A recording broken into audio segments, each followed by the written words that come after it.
ថ្ងៃនេះខ្ញុំបានចុះមកដល់ភ្នំពេញដោយសារមានការងារធរៈត្រូវធ្វើច្រើនអញ្ចឹងហើយក៏បានឈានចូលមកទ្រង់ប្អូនលីដែលគាត់ចិញ្ចឹមម៉ាក់សីប្រយុទ្ធបានច្រើនល្អស្អាតណាទ្រង់គាត់នេះហើយមានមន់ស្អាតមែនទែនសម្រាប់មន់ហើយមន់វៀតណាមមន់ប្រភេទមិនក៏មានដែរស្អាតខ្លាំងហ្មងពុកម៉ែបងប្អូនហើយបើស្រឡាញ់នេះចង់បានអីអាចតាក់ទងមកបាននេះមន់មកប្រភេទមន់មកគាត់ស្អាតខ្លាំងហ្មងហើយល្អណាស់ថែនបើថាយកទៅប្រកាសឬមួយយកទៅប្រយុទ្ធអីតោះធានាឲ្យហ្មងហើយថាមន់មួយពេញភ្នែកល្អមែនតើនេះមើលថែនឲ្យហើយបងប្អូនស្អាតខ្លាំងហ្មង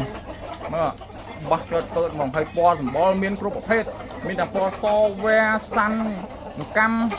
ហើយចំណីរបស់គាត់ក៏ចំណីមិនធម្មតាដែរនេះចាស់ទ្រង់ចាស់ទ្រង់នៅក្មេងទេប៉ុនលំដាប់ដល់កហើយចាស់ទ្រង់នៅក្មេងទេប៉ុនគាត់ដាក់មន់ដល់ពេញទ្រង់របស់គាត់ហ្មងនេះហើយមេអំបៅ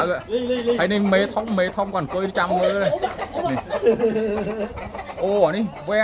អានេះមន់ខ្ញុំស្រឡាញ់ជាងគេបំផុតនៅក្នុងដាប់ទ្រង់របស់គាត់